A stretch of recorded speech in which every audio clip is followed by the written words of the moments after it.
Sir, with your permission, I rise to lay on the table a copy each of the following papers, Hindi and English versions. On the table, a copy each of the following papers, Hindi and English versions. Report for 26 281 of the 2026 to 2031, Volume 1, Main Report of the 16th Finance Commission. Volume 1, Main Report of the 16th Finance Commission. 2026-2031, Volume 2, Report for Annexures of the 16th Finance Commission. Volume 2, Annexures.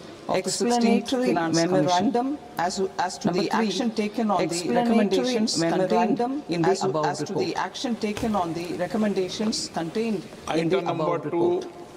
माननीय वित्त मंत्री Nirmala Sitharaman. Item number 2 माननीय वित्त मंत्री Nirmala Sitharaman ji.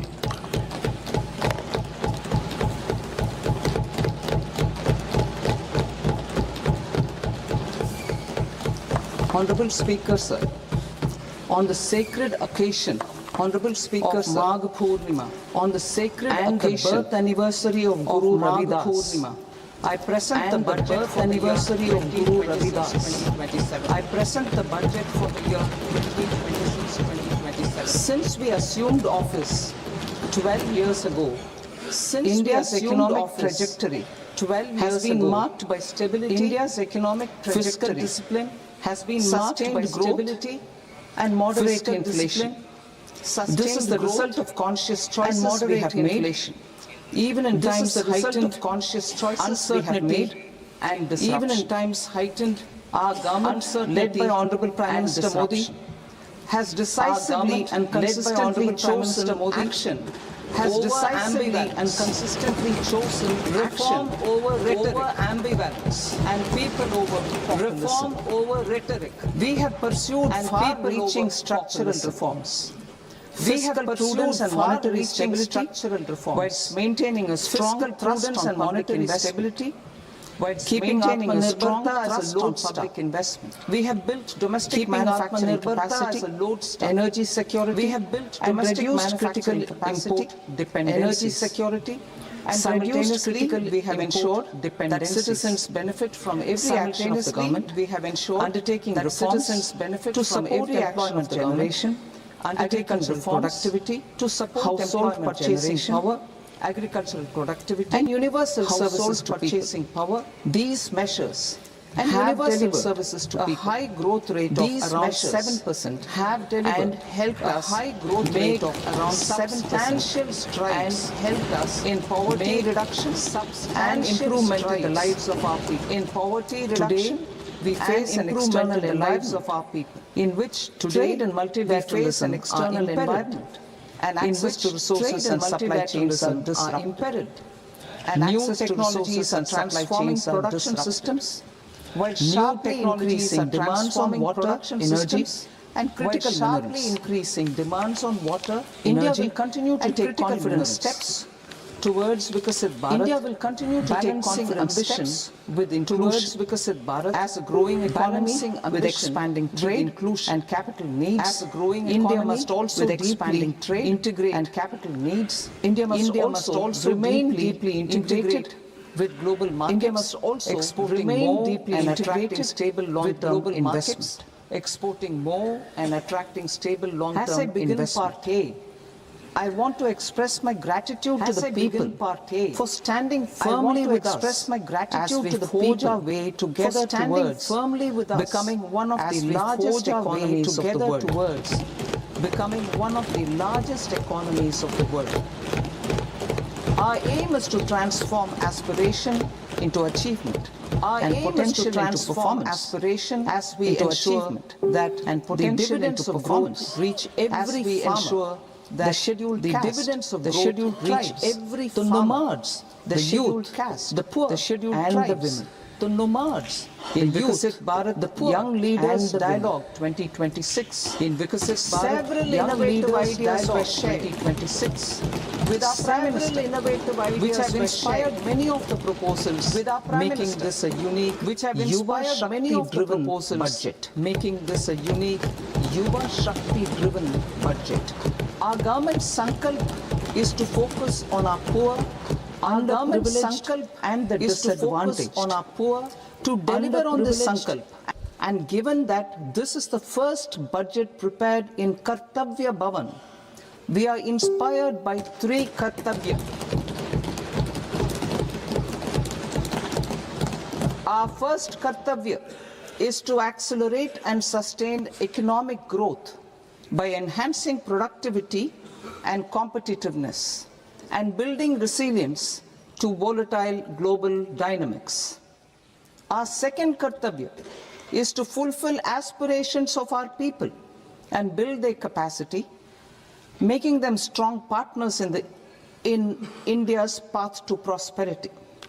Our third Kartavya, aligned with our vision of Sabka Saath, Sabka Vikas, is to ensure that every family, community, region, and sector has access to resources, amenities, and opportunities for meaningful participation. This threefold approach requires a supportive ecosystem. The first requirement is to sustain the momentum of structural reforms, continuous, adaptive, and forward-looking. Second, a robust and resilient financial sector is central to mobilizing savings, allocating capital efficiently, and managing risks. Third, cutting-edge technologies, including AI applications, can serve us as force multipliers for better governance. Reform Express. Our government has undertaken comprehensive reforms towards creating employment, boosting productivity, and accelerating growth. After the Prime Minister's announcement on Independence Day in 2025, over 350 reforms have been rolled out. This includes GST simplification, notification of labor codes, and rationalization of mandatory quality control orders. High-level committees have been formed, and in parallel, the central government is working with the state governments on deregulation and reducing compliance requirements. The Reform Express is well on its way and will maintain its momentum to help us fulfill our Kartavya. I now move to specific proposals. Under our first Kartavya, to accelerate and sustain economic growth, I propose interventions in 6 areas. 1. Scaling up manufacturing in 7 strategic and frontier sectors. 2. Rejuvenating legacy industrial sectors. 3. Creating champion MSMEs. 4. Delivering a powerful push for infrastructure. 5. Ensuring long-term security and stability. And 6. Developing city economic regions. Scaling up of manufacturing in 7 strategic and frontier sectors. Biopharma Shakti, meaning biopharma strategy for health advancement through knowledge, technology, and innovation. India's disease burden is observed to be shifting towards non-communicable diseases like diabetes, cancer, and autoimmune disorders. Biologic medicines are key to longevity and quality of life at affordable costs. To develop India as a global biopharma manufacturing hub,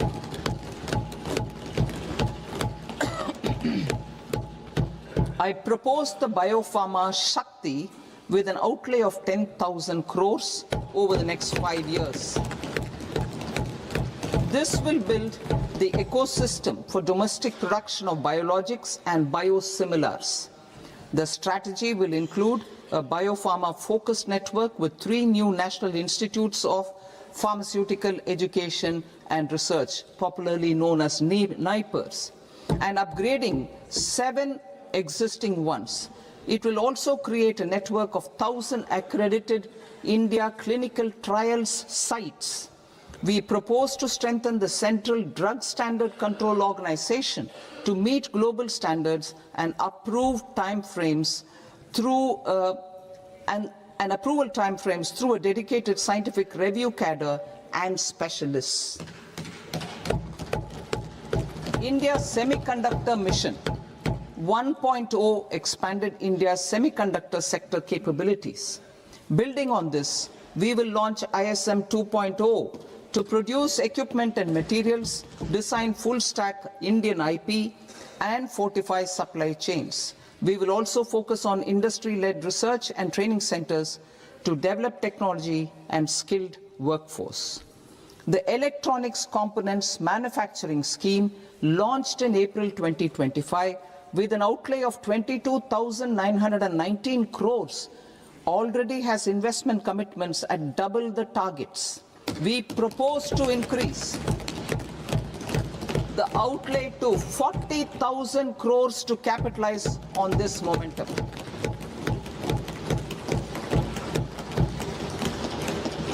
A scheme for rare earth permanent magnets was launched in 2025 November.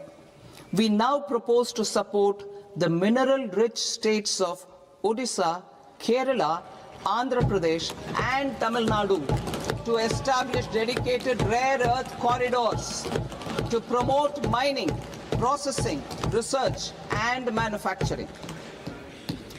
To enhance domestic chemical production and reduction import dependency and reduce import dependency, we will launch a scheme to support states in establishing 3 dedicated chemical parks through challenge route on a cluster-based plug-and-play model. Strong capital goods.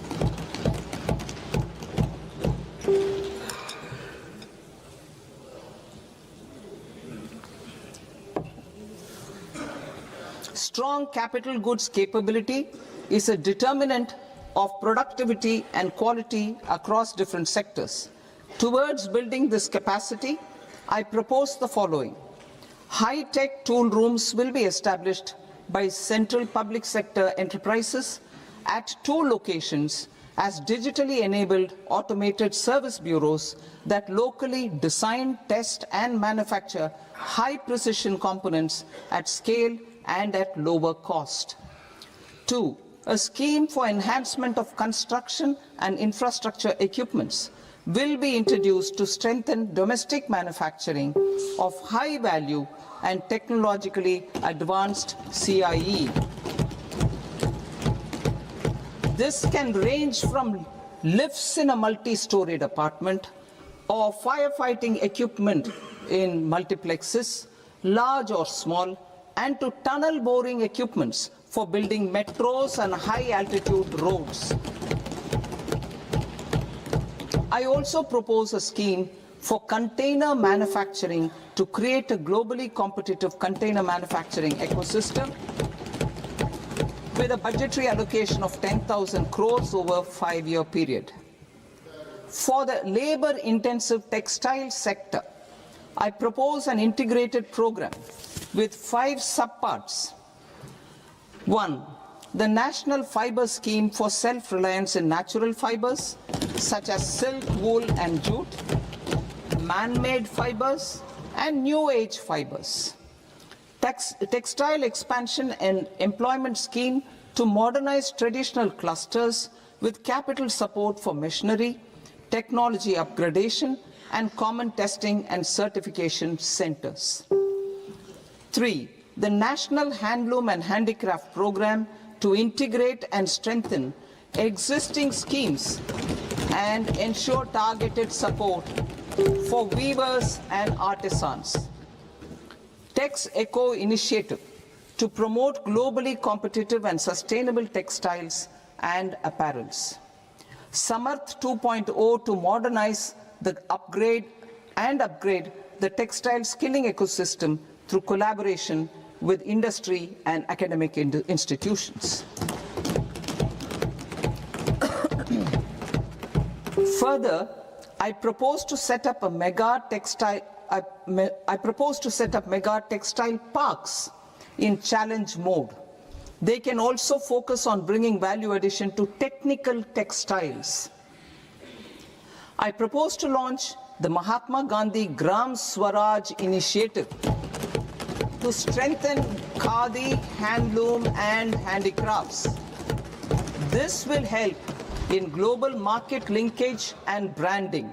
It will streamline and support training, skilling, quality of process and production. This will benefit our weavers, village industries, one district, one product ODOP initiative, and also our rural youth.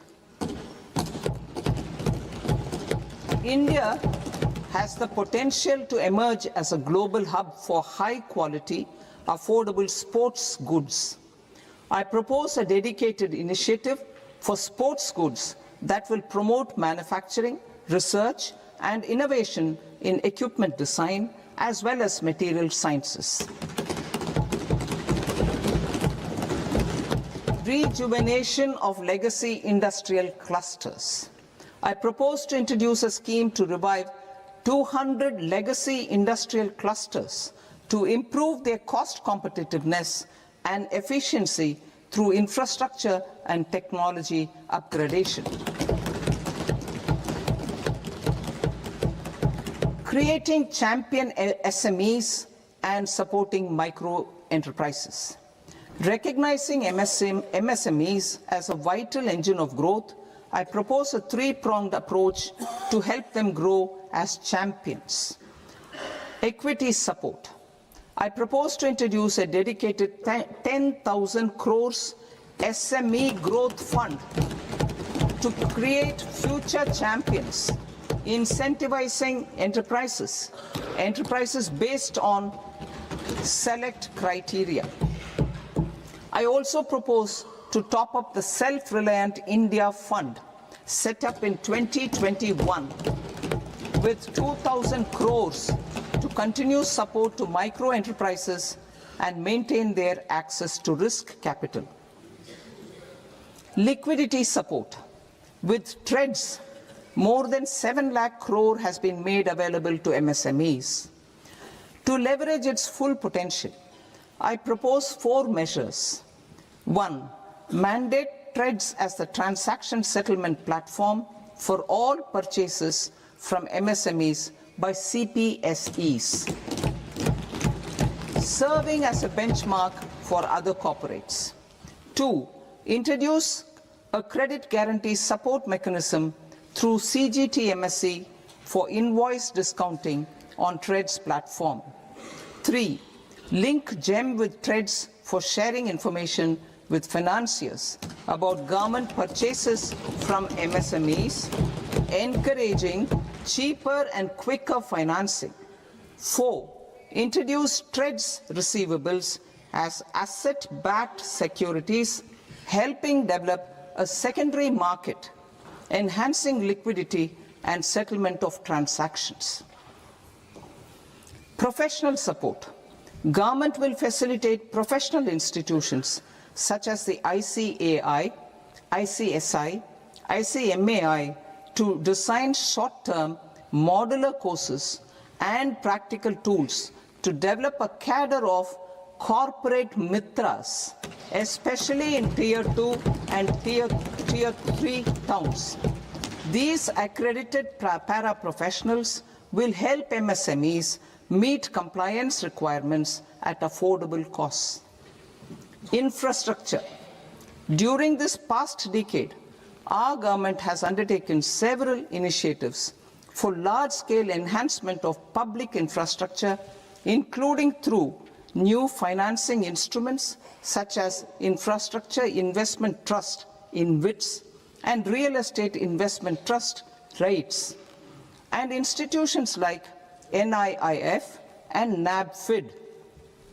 We shall continue to focus on developing infrastructure in cities with over 5 lakh population, that is Tier 2, Tier 3 cities, which have expanded to become growth centers.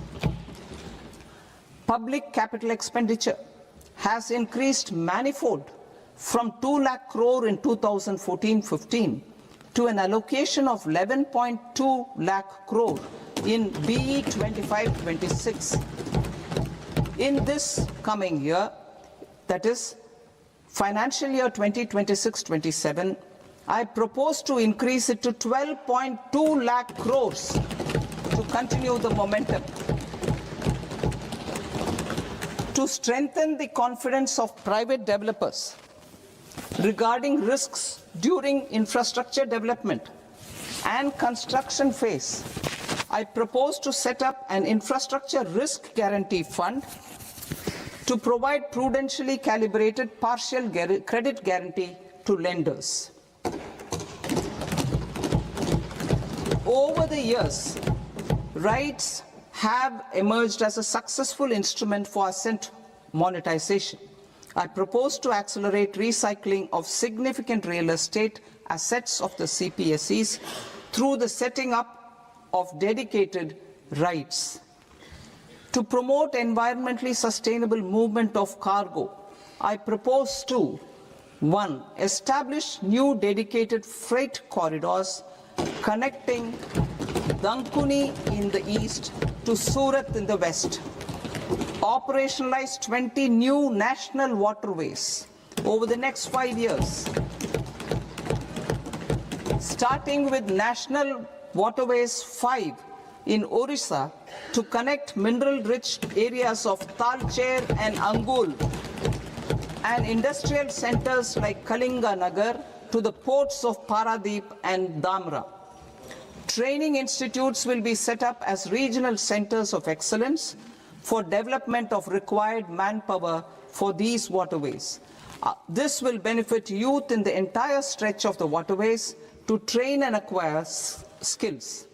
Further, a ship repair ecosystem catering to inland waterways will also be set up at Varanasi and Patna.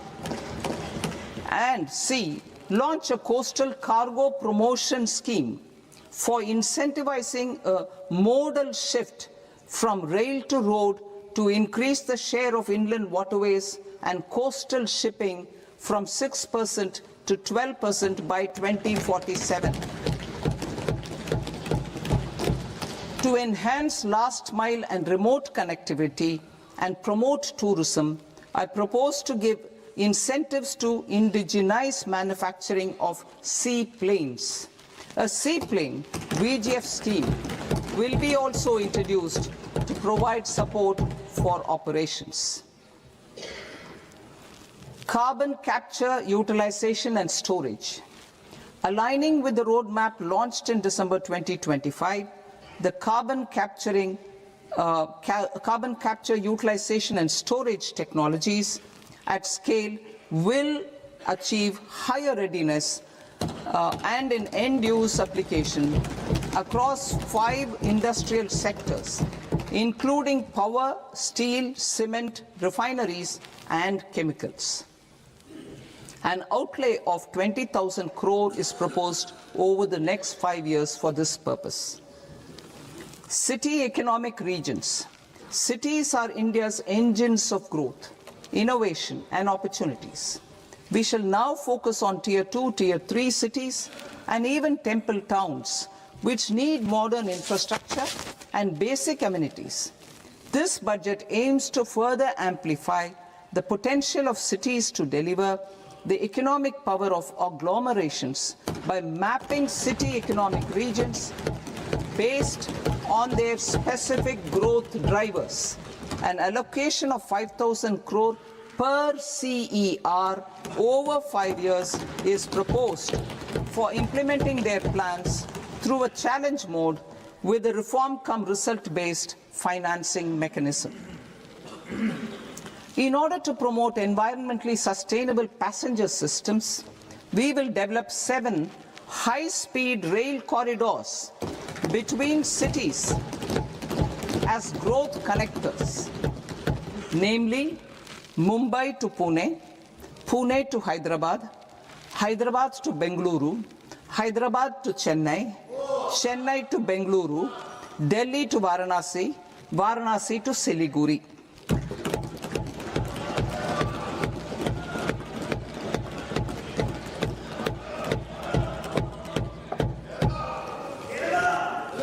Financial sector. The Indian banking sector today is characterized by strong balance sheet, historic highs in profitability, improved asset quality, and coverage exceeding 98% of villages in the country. At this juncture, we are well placed to futuristically evaluate the measures needed to continue on the path of reform-led growth of this sector. I propose setting up a high-level committee on banking for Vikasit Bharat. High-level committee on banking for Vikasit Bharat to comprehensively review the sector and align it with India's next phase of growth, while safeguarding financial stability, inclusion, and consumer protection. The vision for NBFCs for Vikasit Bharat has been outlined with clear targets for credit disbursement and technology adoption in order to achieve scale and improve efficiency in the public sector NBFCs. As a first step, it is proposed to restructure the Power Finance Corporation and Rural Electrification Corporation. I propose a comprehensive review of the foreign exchange management non-debt instruments rules to create a more contemporary, user-friendly framework for foreign investments consistent with India's evolving economic priorities. Corporate bond market. I propose to introduce a market-making framework with suitable access to funds and derivatives on corporate bond indices. I also propose to introduce total return swaps on corporate bonds. Municipal bonds. To encourage the issuance of municipal bonds of higher value by larger cities, I propose an incentive of 100 crore rupees for a single bond issuance. 100 crore rupees for a single bond issuance of more than 1,000 crore. The current scheme under Amrit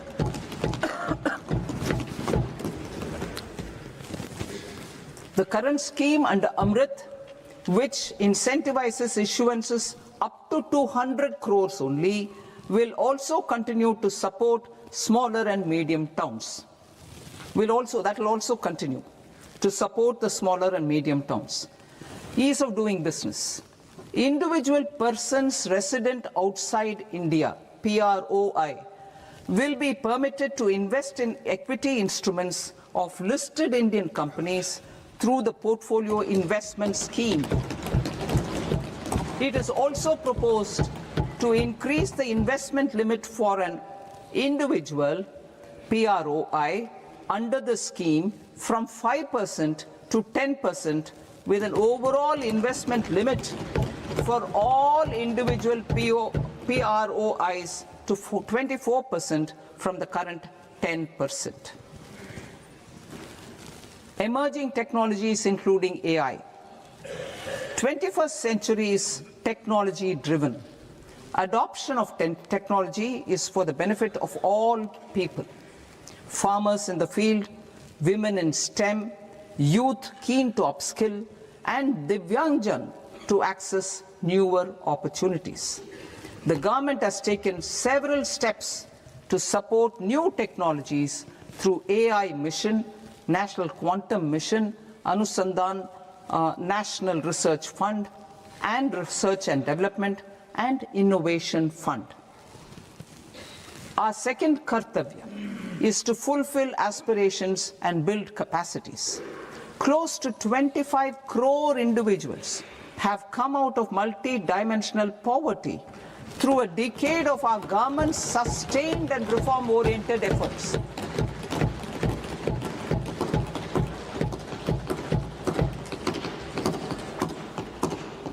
Our government has therefore decided to place a renewed emphasis on the service sector to provide a pathway to fulfilling aspirations of a youthful India with the following measures. I propose to set up a high-powered Education to Employment and Enterprises Standing Committee to recommend measures that focus on services sector as a core driver of Vikasit Bharat. This will make us a global leader in services with a 10% global share by 2047.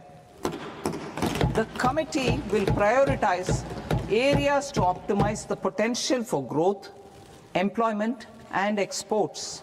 They will also assess the impact of emerging technologies, including AI, on jobs and skill requirements and propose measures thereof. To create a range of skilled career pathways, a new range of skilled career pathways for our youth, I propose interventions in the following sectors. Health. Existing institutions for allied health professionals will be upgraded and new AHP institutions established in private and government sectors.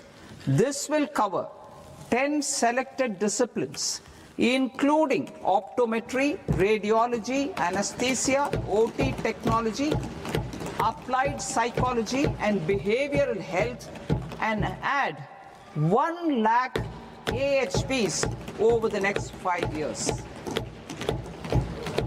A strong care system covering geriatric and allied care services will be built.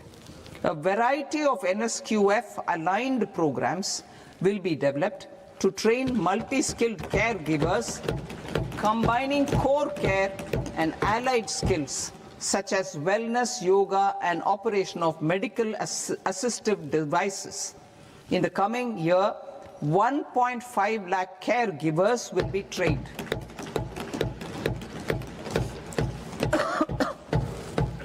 Hubs for medical value tourism. To promote India as a hub for medical tourism services, I propose to launch a scheme to support states in establishing 5 regional medical hubs in partnership with the private sector. These hubs will serve as integrated healthcare complexes that combine medical, educational, and research facilities. They will have Ayush centers, medical value tourism facilitation centers, and infrastructure for diagnostics, post-care, and rehabilitation. These hubs will provide diverse opportunities, job opportunities for health professionals, including doctors and AHPs. Ancient Indian yoga, already respected in several parts of the world, was given a mass global recognition when Honorable Prime Minister took it to the UN. Post-COVID, Ayurveda gained a similar global acceptance and recognition. Exporting quality Ayurveda products helps farmers who grow the herbs and youth who process the products. To meet growing global demand, a few more steps are being taken. I propose to 1. Set up 3 new All India Institutes of Ayurveda. 2. Upgrade Ayush pharmacies and drug testing labs for higher standards of certification ecosystem and make available more skilled personnel. 3. Upgrade the WHO Global Traditional Medicine Center in Jamnagar to bolster evidence-based research, training, and awareness for traditional medicine. Animal husbandry. Livestock contributes to close to 16% of farm income, including of poor and marginal households. To scale up availability of veterinary professionals by more than 20,000, I propose to roll out a loan-linked capital subsidy support scheme for establishment of veterinary and para-veterinary colleges, veterinary hospitals, diagnostic laboratories, and breeding facilities in private sector. Collaboration between Indian and foreign institutions will also be facilitated. Orange economy. India's animation, visual effects, gaming and comics sector, AVGC sector, is a growing industry projected to require 2 million professionals by 2030. I propose to support the Indian Institute of Creative Technologies, Mumbai, in setting up AVGC content creator labs in 15,000 secondary schools all over the country and 500 colleges. The Indian design industry is expanding rapidly, and yet there is a shortage of Indian designers. I propose to establish, through Challenge Route, a new National Institute of Design to boost design education and development in the eastern region of India. Education. Our government will support states through Challenge Route in creating 5 university townships in the vicinity of major industrial and logistics corridors. These planned academic zones will host multiple universities, colleges and research institutions, skill centers and residential complexes. In higher education, STEM institutions, prolonged hours of study and laboratory work pose some challenges for girl students. Through VGF, Viability Gap Funding and capital support, one girls' hostel will be established in every district.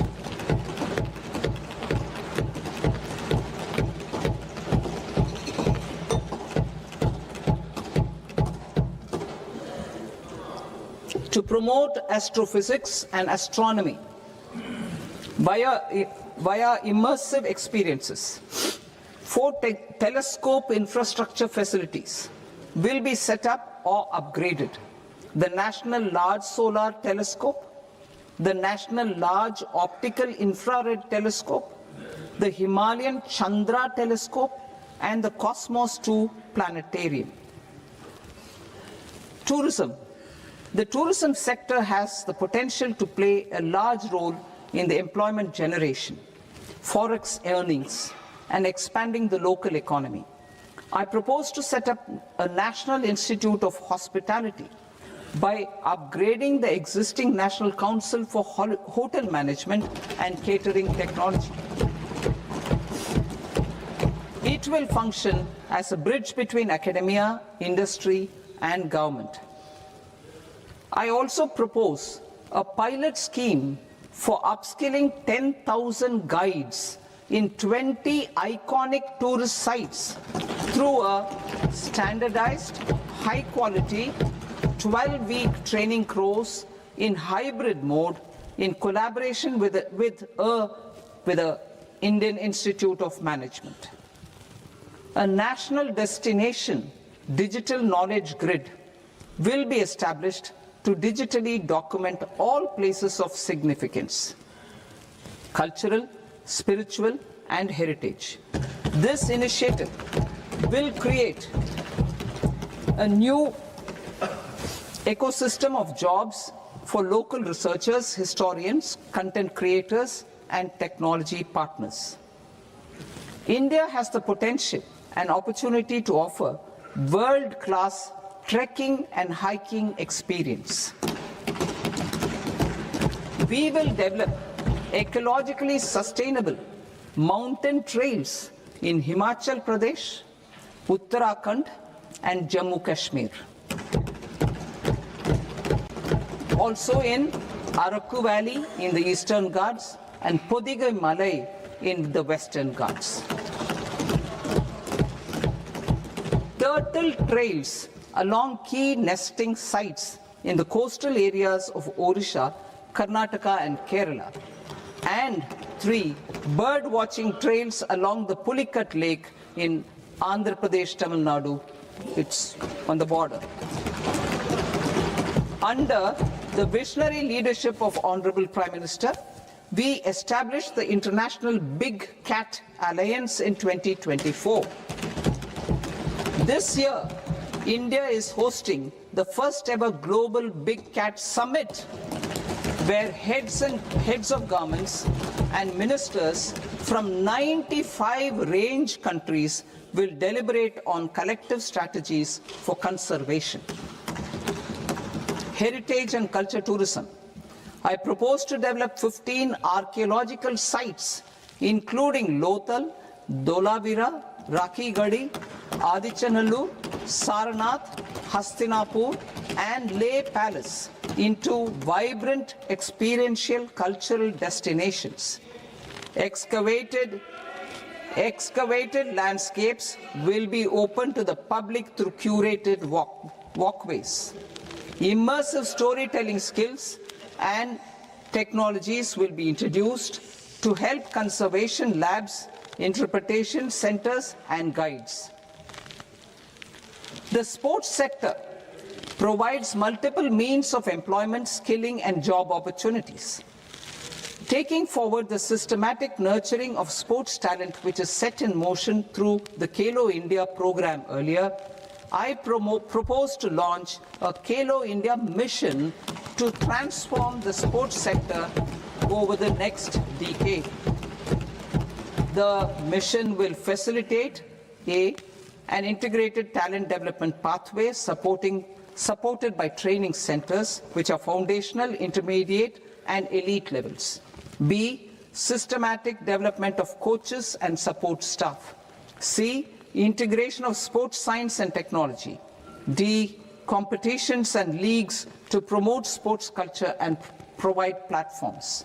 And E, development of sports infrastructure for training and competition. Our third Kartavya aligns with our vision of Sabka Saath, Sabka Vikas towards Vikasit Bharat. This requires targeted efforts for 1. Increasing farmer incomes through productivity enhancement and entrepreneurship, with special attention to small and marginal farmers. B. Empowering Divyangjan through access to livelihood opportunities, training, and high-quality assistive devices. C. Empowering the vulnerable to access mental health and trauma care. D. Focus on the Purvodaya states and the Northeast region to accelerate development and employment opportunities. Fisheries. We will undertake initiatives for integrated development of 500 reservoirs and Amrit Sarovars. 2. Strengthen the fisheries value chain in coastal areas and enable market linkages involving startups and women-led groups together with fish farmer producer organizations. Animal husbandry. To provide quality employment opportunities in rural and peri-urban areas, we will support the animal husbandry sector in entrepreneurship development through A. A credit-linked subsidy program. B. Scaling up and modernization of livestock enterprises. C. Enhanced creation of livestock, dairy, and poultry. Enhanced creation of livestock, dairy, and poultry-focused integrated value chains. And D. Encourage creation of livestock farmer-producer organizations. High-value agriculture. To diversify farm outputs, increase productivity, enhance farmers' incomes, and create new employment opportunities, we will support high-value crops such as coconut, sandalwood, cocoa, cashew in the coastal areas, agar trees in northeast, and nuts such as almonds, walnuts, and pine nuts in our hilly regions. All of them will be supported. India is the world's largest producer of coconuts. About 30 million people, including nearly 10 million farmers, depend on coconuts for their livelihood. To further enhance competitiveness in coconut production, I propose a coconut promotion scheme to increase production and enhance productivity through various interventions, including replacing and non-productive trees with new saplings or plants or varieties in major coconut growing states. A dedicated program is proposed for Indian cashew and cocoa to make India self-reliant in raw cashew and coconut production and processing, enhance export competitiveness, and transform Indian cashew and Indian cocoa into premium global brands by 2030. Sandalwood. Sandalwood is closely linked to India's social and cultural heritage. Our government will partner with state governments to promote focused cultivation and post-harvest processing to restore the glory of the Indian sandalwood ecosystem, to rejuvenate old, low-yielding orchards, and expand high-density cultivation of walnuts, almonds, and pine nuts. We will support a dedicated program to enhance farmer incomes and in bringing value addition by engaging youth. Bharat Vistar, that is virtually integrated system to access agricultural resources. I propose to launch Bharat Vistar, a multilingual AI tool that shall integrate the AgriStack portals and the ICAR package on agricultural practices with AI systems. This will enhance farm productivity, enable better decisions for farmers, and reduce risk by providing customized advisory support. She-Marts for rural women-led enterprises. Building on the success of Lakpati Didi program, I propose to help women take the next step from credit-linked livelihoods to being owners of enterprises. Self-help entrepreneur, She-Marts will be set up as community-owned retail outlets within the cluster-level federations through enhanced and innovative financing instruments. Empowering Divyangjan. Divyangjan Kaushal Yojana. Information technology, AVGC sectors, hospitality and food and beverages sectors often offer task-oriented and process-driven roles which are suitable for Divyangjan.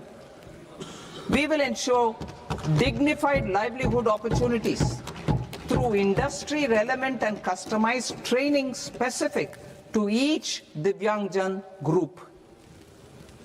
Divyang Sahara Yojana. Timely access to high-quality assistive devices for all eligible Divyangjan is a fundamental need.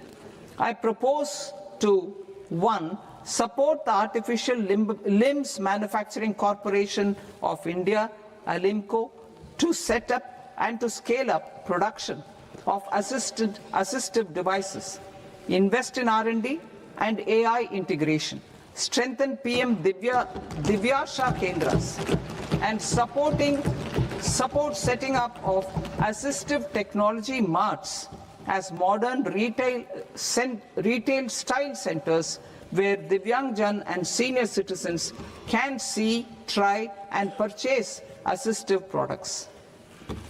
Reaffirming our commitment to mental health and trauma care. There are no national institutes for mental health care in North India.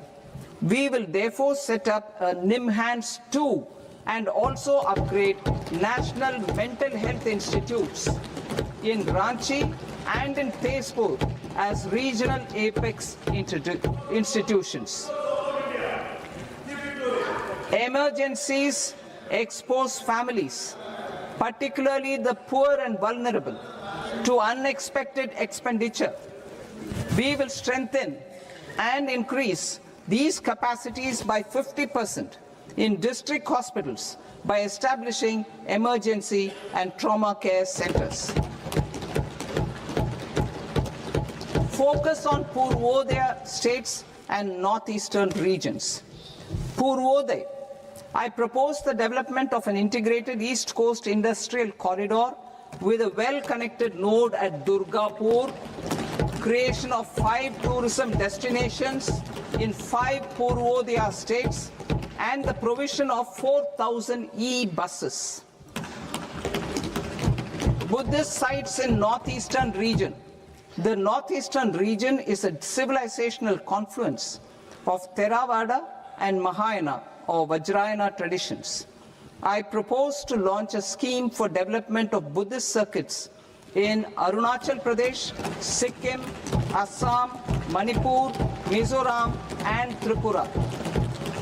The scheme will cover preservation of temples and monasteries, pilgrimage interpretation centers, connectivity, and pilgrim amenities.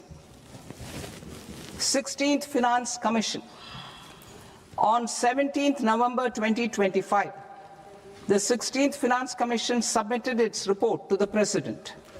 As mandated under Article 281 of the Constitution, the government is to lay the report along with the explanatory memorandum on the action taken report on the recommendations of the Commission in Parliament, which, Sir, Honourable Speaker, you've allowed me to do at the commencement of this session.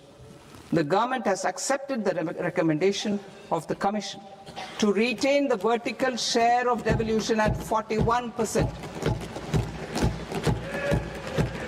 As recommended by the Commission, I have provided 1.4 lakh crores of rupees to the states for the year 2026-2027 as Finance Commission grants. These include rural and urban local body and disaster management grants. Fiscal consolidation. Government has been delivering on our fiscal commitments consistently without compromising on social needs.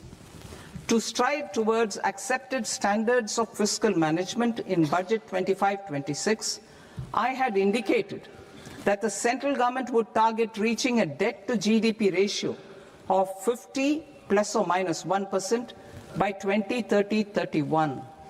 In line with this, the debt to GDP ratio is estimated to be 55.6% of GDP in BE 26-27.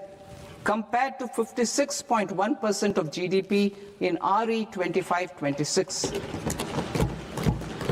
A declining debt to GDP ratio will gradually free up resources for priority sector lending and expenditure by reducing the outgo on interest payments. One of the main operational instruments for debt targeting is the fiscal deficit. I am happy to inform this august House that I fulfilled my commitment made in 2021-2022 to reduce fiscal deficit below 4.5% of GDP by 25-26. In RE 25-26, the fiscal deficit has been estimated at par with BE of 2025-26 at 4.4% of GDP. In line with the new fiscal prudence path of debt consolidation, the fiscal deficit in BE 26-27 is estimated to be 4.3% of the GDP.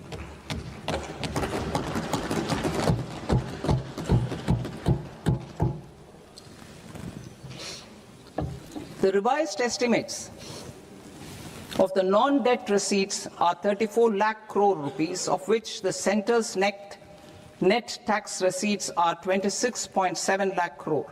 The revised estimate of the total expenditure is 49.6 lakh crore rupees, of which the capital expenditure is about 11 lakh crores.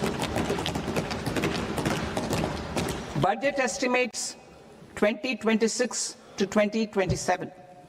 Coming to 26-27, the non-debt receipts and the total expenditure are estimated as 36.5 lakh crore and 53.5 lakh crore respectively. The centre's net tax receipts are estimated at 28.7 lakh crore rupees. To finance the fiscal deficit, the net market borrowings from dated securities are estimated at 11.7 lakh crore rupees. The balance financing is expected to come from small savings and other sources. The gross market borrowings are estimated at 17.2 lakh crore rupees. I'll now move to Part B. Part B, direct taxes.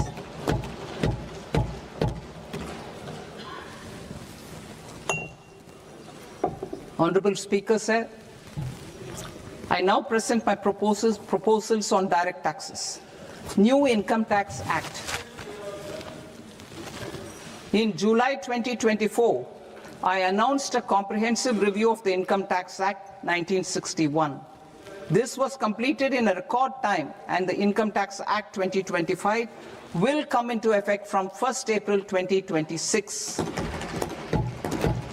The simplified income tax rules and forms will be notified shortly, giving adequate time to taxpayers to acquaint themselves with its requirements. The forms have been redesigned such that ordinary citizens can comply without difficulty. Ease of living.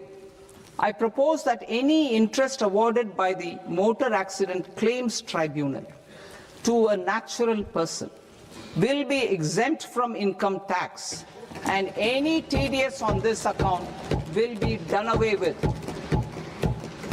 I propose to reduce TCS rate on the sale of overseas tour program package from the current 5% and 20% to 2% without any stipulation of amount. I propose to reduce TCS rate for pursuing education and for medical purposes under the Liberalized Remittance Scheme, popularly known as LRS, from 5% to 2%. Supply of manpower services is proposed to be specifically brought within the ambit of payment to contractors for the purpose of TDS to avoid ambiguity. Thus, TDS on these services will be at the rate of either 1% or 2% only. I propose a scheme for small taxpayers, wherein a rule-based automated process will enable obtaining a lower or nil deduction certificate instead of filing an application with the assessing officer.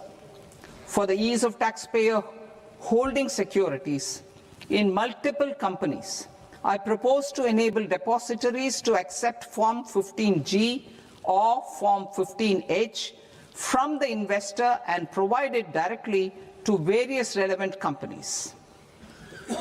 I propose to extend time available for revising returns from 31st December to up to 31st March with the payment of a nominal fee. I also propose to stagger the timeline for filing of tax returns. Individuals with ITR 1 and ITR 2 returns will continue to file till 31st July, and non-audit business cases or trusts are proposed to be allowed time till 31st August.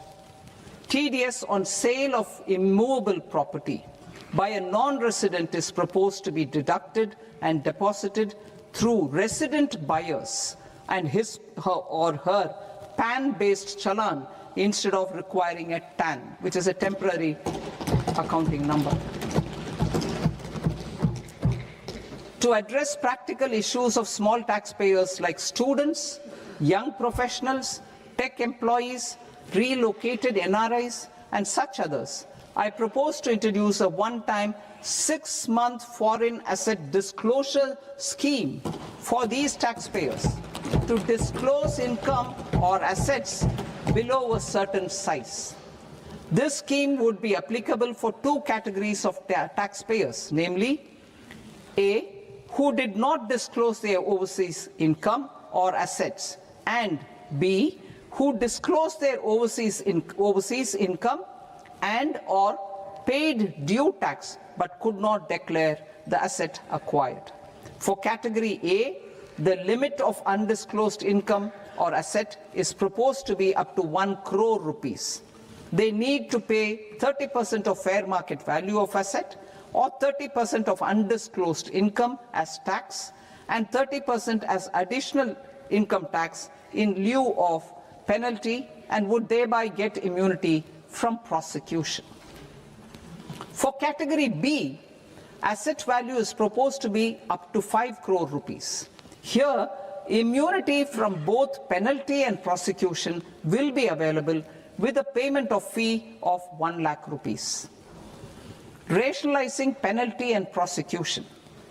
Multiplicity of proceedings are hindrance to the ease of doing business. I propose to integrate assessment and penalty proceedings by way of a common order for both. There will be no interest liability on the taxpayer on the penalty amount for the period of appeal before the first appellate authority, irrespective of the outcome of appeal process. Further, quantum of prepayment is being reduced from 20% to 10% and will continue to be calculated only on core tax demand. As an additional measure for reducing litigation, I propose to allow taxpayers to update their returns even after reassessment proceedings have been initiated and an additional 10% tax rate over and above the rate applicable for the relevant year. The assessing officer will then use only this updated return in his proceedings. There is already a framework for immunity from penalty and prosecution in the cases of underreporting. I propose to apply this framework for immunity to misreporting too. However, in such a case, the taxpayer will need to pay 100% of the tax amount as an additional income tax over and above the tax and interest due. Penalties for certain technical defaults, such as failure to get accounts audited, non-furnishing of transfer pricing audit report, and default in furnishing statement for financial transactions are proposed to be converted into fee.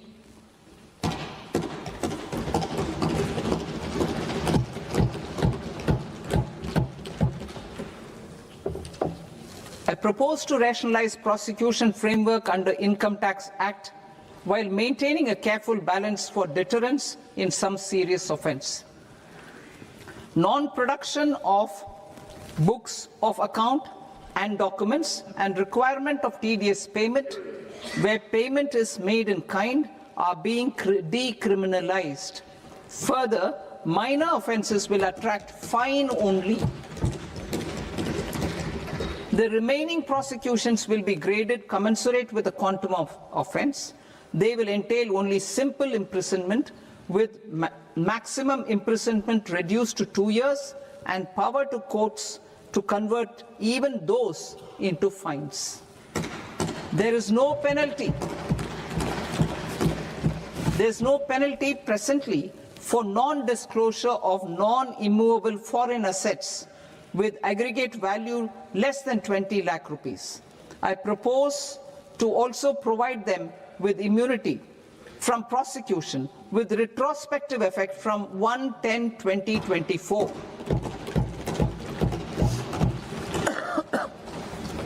Cooperatives.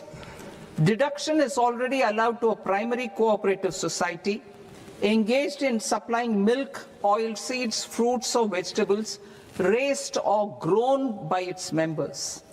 I propose to extend this deduction to also include supply of cattle feed and cotton seed produced by its members. I propose to allow inter-cooperative society dividend income as deduction under the new tax regime to the extent it is further distributed to its members. I further propose to allow exemption for a period of 3 years to dividend income received by a notified national cooperative federation on their investments made in companies up to 31/1/2026. This exemption would be allowed only for dividends further distributed to its member cooperatives. Supporting IT sector as India's growth engine. India is a global leader in software development services, IT-enabled services, knowledge process outsourcing services, and contract R&D services relating to software development. These businesses and their segments are quite interconnected with each other. All these services are proposed to be clubbed under a single category of information technology services with a common safe harbor margin of 15.5% applicable to all. The threshold for availing safe harbor for IT services is being enhanced substantially from 300 crore rupees to 2,000 crore rupees. Safe harbor for IT services shall be approved by an automated rule-driven process without any need for tax officer to examine and accept the application. Once applied by an IT services company, the same safe harbor can be continued for a period of 5 years at a stretch at its choice. For IT services companies who want to conclude advanced pricing agreement, APA, I propose to fast-track unilateral APA process for IT services and endeavor to conclude it within a period of 2 years. The period of 2 years can be extended by a further period of 6 months on taxpayers' request. I propose to extend the facility of modified returns available to the entity entering APA to its associated entities also. Attracting global business and investment. Recognizing the need to enable critical infrastructure and boost investment in data centers, I propose to provide tax holiday till 2047 to any foreign company that provides cloud services to customers globally by using data center services from India. It will, however, need to provide services to Indian customers through an Indian reseller entity. I also propose to provide a safe harbor of 15% on cost in case the company providing data center services from India is a related entity. To harness the efficiency of just-in-time logistics for electronic manufacturing, I propose to provide safe harbor to non-residents for component warehousing in a bonded warehouse at a profit margin of 2% of the invoice value. The resultant tax of about 0.7% will be much lower than in competing jurisdictions. To provide fillip to toll manufacturing in India, I propose to provide exemption from income tax for 5 years to any non-resident who provides capital goods, equipment, or tooling to any toll manufacturer in a bonded zone. To encourage vast pool of global talent to work in India for a longer period of time, I propose to provide exemption to global, non-India sourced income of a non-resident expert for a stay period of 5 years under notified schemes. I propose to provide exemption from minimum alternate tax, the MAT, to all non-residents who pay tax on presumptive basis. Tax administration. I propose to constitute a joint committee of Ministry of Corporate Affairs and Central Board of Direct Taxes for incorporating the requirements of income computation and disclosure standards, the ICDS, in the Indian Accounting Standards, IND AS itself. Separate accounting requirement based on ICDS will be done away with from the tax year 27-28. To support Prime Minister Modi's vision of homegrown accounting and advisory firms to become global leaders, I propose to rationalize the definition of accountant for the purposes of safe harbor rules. Other tax proposals. Change in taxation of buyback was brought in to address the improper use of buyback route by promoters. In the interest of minority shareholders, I propose to tax buyback for all types of shareholders as capital gains. However, to disincentivize misuse of tax arbitrage, promoters will pay an additional buyback tax. This will make effective tax 22% for corporate promoters. For non-corporate promoters, the effective tax will be 30%. TCS rate for sellers of specific goods, namely alcoholic liquor, scrap and minerals, will be rationalized to 2%, and that on tendu leaves will be reduced from 5% to 2%. I propose to raise the STT on futures to 0.05% from the present 0.02%. STT on options premium and exercise of options are both proposed to be raised to 0.15% from the present rate of 0.1% and 0.125% respectively. We reformed the taxation landscape for corporates in 2019 by providing them a simplified regime with lower tax rate so that they could productively focus on business rather than on claim of deductions and exemptions. To encourage companies to shift to the new regime, set off of brought forward MAT credit, minimum alternate tax credit, is proposed to be allowed to companies only in the new regime. Set off using available MAT credit is proposed to be allowed to an extent of 1/4 of the tax liability in the new regime. MAT is proposed to be made final tax, so there will be no further credit accumulation from 1st April 2026. In line with this change, the rate of final tax is being reduced to 14% from the current MAT rate of 15%. The brought forward MAT credit of taxpayers accumulated till 30th March 2026 will continue to be available to them for set-off as above. Indirect taxes. I shall now take up proposals related to indirect taxes. My proposals for customs and central excise aim to further simplify the tariff structure, support domestic manufacturing, promote export competitiveness, and correct inversion in duty. To continue weeding out long-continuing customs duty exemptions, I propose to remove certain exemptions on items which are being manufactured in India or where the imports are negligible. Similarly, to further simplify the process of ascertaining the rate of duty applicable on a particular item, I propose to incorporate certain effective rates in various customs notifications to the tariff schedule itself. I shall now take up sector-specific proposals. Promotion of exports of marine, leather, and textile products.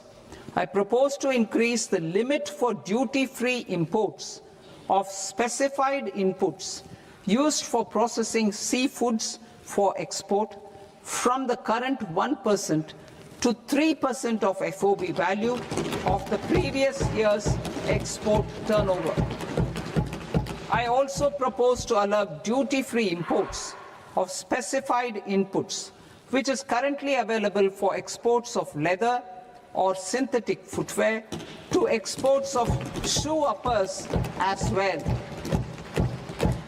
I propose to extend the time period for export of final product from the existing 6 months to 1 year for exporters of leather or textile garments, leather or synthetic footwear, and other leather products. Energy transition and security.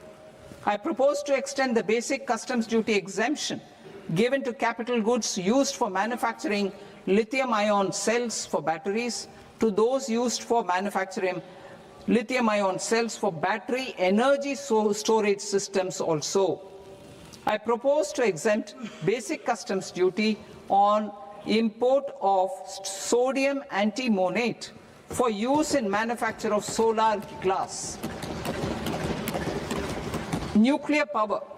I propose to extend the existing basic customs duty exemption on imports of goods required for nuclear power projects till the year 2035 and expand it for all nuclear plants irrespective of their capacity.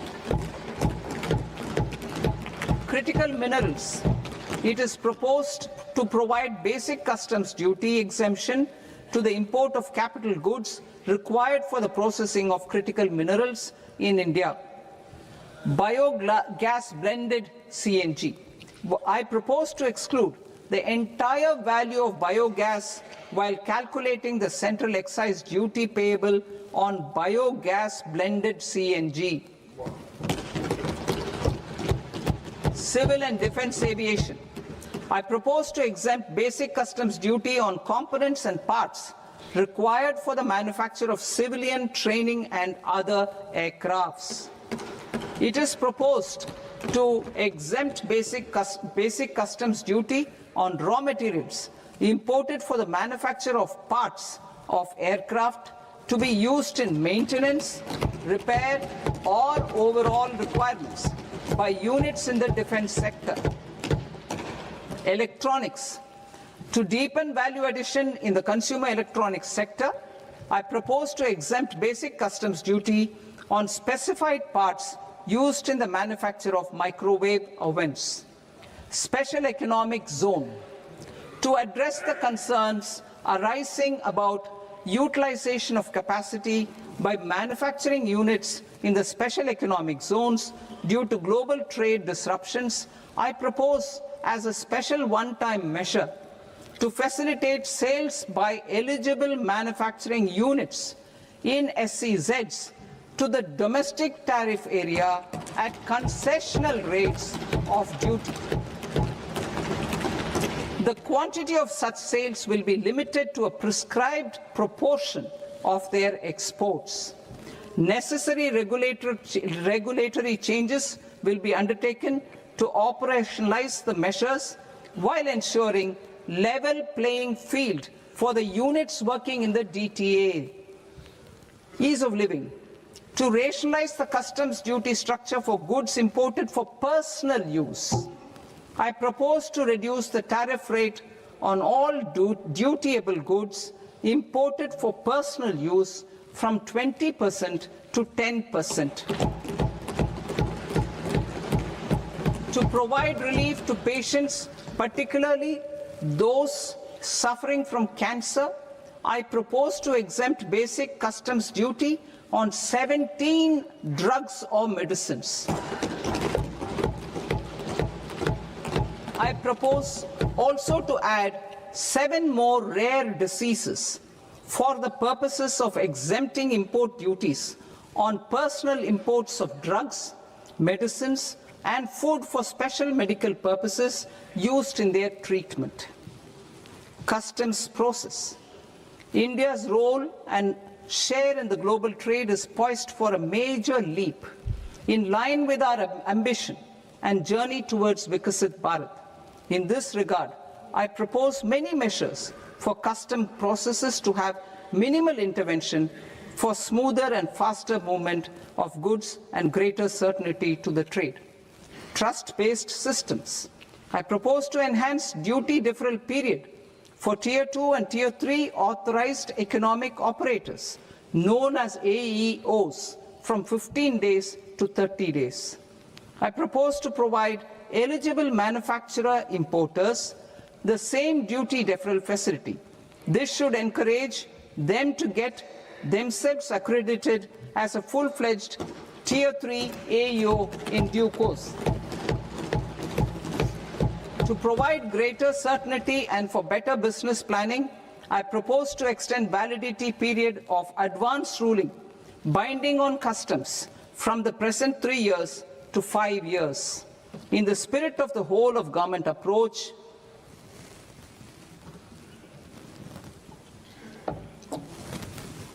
Government agencies will be encouraged to leverage AEO accreditation for preferential treatment in clearing their cargo. Regular importers with trusted long-standing supply chains will be recognized in the risk system so that the need for verification of their cargo every time can be minimized. Export cargo using electronic sealing. Export cargo using electronic sealing will be provided through clearance from the factory premises to the ship. For import of goods not needing any compliance, filing of bill of entry by a trusted importer and arrival of goods will automatically notify customs for completing their clearance formalities. This will enable goods to be released immediately on arrival. The customs warehouse framework will be transformed into a warehouse operator-centric system with a self-declarations, electronic tracking, and risk-based audit. These reforms will move away from the current system of officer-dependent approvals and reduce transaction delays and compliance costs. Ease of doing business. Approvals required for cargo clearance from various government agencies will be seamlessly processed through a single and interconnected digital window by the end of the financial year. Processes involved in clearance of food, drugs, plant, and animal and wildlife products, accounting for about 70% of interdicted cargo, will be operationalized on this system by April 2026 itself. For goods not having any compliance requirement, clearance will be done by customs immediately after online registration is completed by the importer, subject to the payment of duty. Customs integrated system will be rolled out in 2 years as a single integrated and scalable platform for all customs processes. Utilization of non-intrusive scanning with advanced imaging and AI technology for risk assessment will be expanded in a phased manner with the objective to scan every container across all the major ports. New export opportunities to support Indian fishermen to fully harness the economic value of marine resources beyond our territorial waters. The following measures will be taken. A. Fish catch by an Indian fishing vessel in exclusive economic zone or on the high seas will be made free of duty. Landing of such fish on foreign port will be treated as export of goods. Safeguards will be put in place to prevent misuse during fish catch, transit, or transshipment. To support aspirations of India's small businesses, artisans, and startups to access global markets through e-commerce, I am pleased to announce complete removal of the current value cap of 10 lakh rupees per consignment on courier exports. In addition, handling of rejected and returned consignments will be improved with effective use of technology for identifying such consignments. I propose to revise provisions governing baggage clearance during international travel to address genuine concerns of passengers. The revised rules will enhance duty-free allowances in line with the present-day travel realities and provide clarity in temporary carriage of goods brought in or taken out. There are honest taxpayers who are willing to settle disputes by paying all their dues, but they get deterred due to negative connotation associated with penalty. They will now be able to close cases by paying an additional amount in lieu of penalty. Honorable Speaker, sir, with this, I commend the budget to this august House. Jai Hind.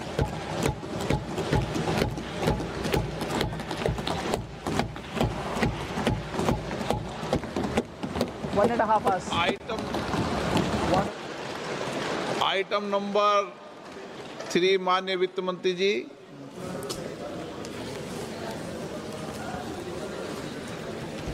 Item number 2, sir. 3। 3. Sir, with your permission, I rise to lay on the table of the following statements under Section 3, 1 of the Fiscal Responsibility and Budget Management Act of 2003, medium-term fiscal policy, fiscal policy strategy statement, and macroeconomic framework statement. Item number 4 माननीय वित्त मंत्री जी। Sir, with your permission, I move for leave to introduce the Finance Bill 2026. प्रश्न ये कि विधेयक को पुनर्स्थापित करने की अनुमति प्रदान की जाए। जो सदस्य इस पक्ष में हाँ गए, जो सदस्य विरोध में ना गए, मेरे विचार में निर्णय हाँ वालों के पक्ष में हाँ वालों के पक्ष में अनुमति प्रदान की जाती है। माननीय मंत्री जी, अब विधेयक पुनर्स्थापित करें। Sir, I introduce the bill. माननीय सदस्यगण, आपको सूचित किया जाता है कि माननीय वित्त मंत्री जी के बजट भाषण की कॉपी पब्लिकेशन काउंटर पर ली जाती है। बजट भाषण और बजट से संबंधित दस्तावेज आपके मोबाइल फोन और मेंबर पोर्टल्स पर ही उपलब्ध है। सभा की कार्रवाई कल सोमवार दिनांक 2 फरवरी 2026 को प्राप्त 11 बजे तक के लिए स्थगित की जाती है।